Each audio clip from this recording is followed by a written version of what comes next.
พี่น้องเอ๋ยเพิ่นว่าบุญนี้บ่มีไผปันแจกบ่ฮอนแหกออกได้คือไม้พากลาง อุปมาคือจังเฮากินข้าว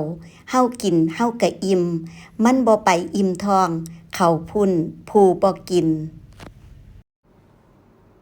สวัสดีค่ะพี่น้องคะทักทายกันค่ะเว้าข่าวๆเกี่ยวกับอีหลาอุ๋งอิงนี่ล่ะพี่น้องได้เห็นต้นคลิปเนาะเห็นเพิ่นแชร์กันมานะคะ เห็นว่าต้นคลิปนั้นอยู่ที่ช่องสมปอง JO2 เนาะขอบคุณค่ะที่ถ่ายคลิปนี้ให้เฮาได้เห็นนะคะ แล้วก็ขออนุญาตค่ะ ขออนุญาตนำคลิปมาให้พี่น้องได้เบิ่งนำส่งต่อสิ่งที่เห็นความเป็นอุ๋งอิงนะคะ นี่คือหลายคนบอกว่าเห็นแล้วน้ำตาสิไหล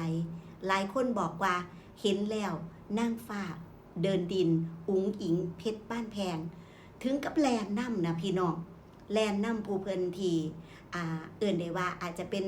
ชายเร่ร่อนเนาะหรือว่าเป็นบุคคลที่แบบคล้ายๆว่าจังใดล่ะเฮาจะเอื่นคำว่าจังใดเนาะคือบุคคลที่เป็นตะลุตนว่าสันถอพี่น้องค่ะอีหลาอุ๋งอิงถึงกับแลนน้ำเพื่อที่จะเอาเงินไปใส่มือให้เพิ่นแล้วสายตาพี่น้องอีหลาอุ๋งอิงยืนแนมแบบร้อยยิ้มกับสายตาที่แนมด้วยความเมตตาพี่น้องแนมด้วยความเมตตาความเอื้ออาทรที่มีต่อผู้นั้นนะคะพี่น้องผู้ที่อีหลาอุ๋งอิงแลนไปหานั่นนะคะพี่น้องสังเกตบ่คะลองย้อนไปเบิ่งคลิปนี้อีกเทื่อนึงก็ได้นะคะพี่น้องซึ่งเฮาเห็นแล้วเฮาก็จะมีความรู้สึกว่านี่ล่ะคือความเป็นอีหลาอุ๋งอิงพี่น้องในหลายๆเทื่อค่ะหลายๆสถานที่พี่น้องค่ะที่เฮาจะเห็นแบบนี้นะคะเทื่อนึงนั่นก็เห็นคลิปน้ำพอรุ่งเนาะพี่น้องเนาะอยู่ในเซเว่นเนาะอีหลาอุ๋งอิงก็จะซื้อของมอบให้บอกว่าถากเพิ่นเด้อค่ะประมาณนี้แม่นบ่คะก็ไปซื้อของก็ไปหยิบเอาของแล้วก็มาจ่ายเงินให้แล้วก็เอาให้เพิ่นคือเพิ่นขอบคุณความร้อยยิ้มที่อีหลาอุ๋งอิงแนมนะคะพี่น้องค่ะ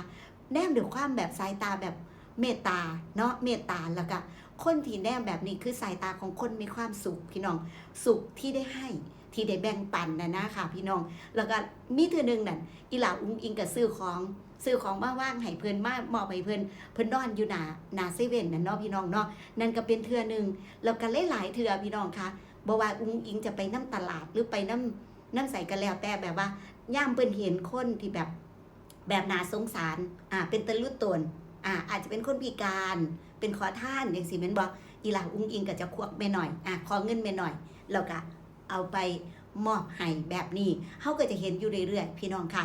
คนพิการแน่หรือว่าบุคคลที่อาจจะเป็นบุคคลเร่ร่อนจังซี่เนาะรวมไปถึงสัตว์เลี้ยงพี่น้องสัตว์เลี้ยงอีหลาอุ๋งอิงกับบ่ข้ามไปนะคะเก็บตกทุกรายละเอียดว่าซั่นเนาะแล้วนอกจากนั้นพี่น้องค่ะบ่ว่าจะเป็นการแบ่งปันในส่วนอื่นๆถือว่าอุ๋งอิงเป็นคนที่มีน้ำใจงามพี่น้องค่ะแบ่งปันในส่วนอื่นๆที่เฮาเห็น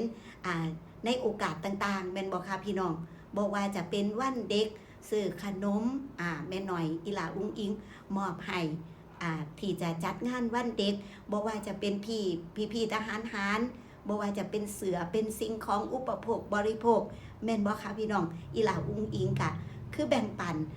ผู้อพยพนะคะมีข้าวกล้องมีอีหยังคือตามโอกาสนะคะพี่น้องอีหลาอุ๋งอิงจะเฮ็ดสิ่งนี้ถือว่าเป็นการทำบุญเป็นการทำความดีแล้วก็เป็นการเติมบุญเป็นการสะสมบุญแล้วก็เติมบุญอยู่ตลอดนะคะพี่น้องได้มาเนาะอีหลาอุ๋งอิงได้มาไล่ได้รับความหักความเอ็นดูจากพ่อแม่FC เพิ่นกะแบ่งปันออกไปในช่องทางต่างๆทำบุญกับพระกับวัดกับเฮ็ดค่ะพี่น้องเฮ็ดเบิดสุอย่างอีหลีพี่น้องค่ะจังว่านี่ล่ะบุญบารมีของอีหลาอุ๋งอิงกับจังหวะหลายเนาะพี่น้องเนาะมองนี้บ่อยากเสื้อก็ต้องเสื้อได้พี่น้องผู้ใดบ่เสื้อก็สร้างแต่สาวน้ำยืนเสื้อว่าบุญเสริมบุญเกิดจากการเติมบุญนะคะพี่น้องคือบุญใส่ไปก็มีเปิดเนาะเพราะฉะนั้นเติมบุญตลอดเติมบุญอยู่เรื่อยๆนะคะแล้วอีหลาอุ๋งอิงก็ได้รับเรื่อยๆคือกันหักบ่ผิดคนเอ็นดูถือคนละจังสี่เป็นบ่คะพี่น้องเอ็นดูสนับสนุนซัพพอร์ตอีหลาอุ๋งอิงเพิ่นก็แห้งคือเอิ้นได้ว่า กับบุญบารมีเพิ่นก็จะมีเข้ามาอยู่เรื่อยๆพอมีเข้ามาเรื่อยๆเพิ่นก็เฮ็ดบุญเติมบุญอยู่เรื่อยๆคือกันแม่นบ่ครับพี่น้องแล้วบัดนี้หลายคนหลุดโฟกัสพี่น้องนอกจากเห็นอีหลาอุ้งอิงแล่นไป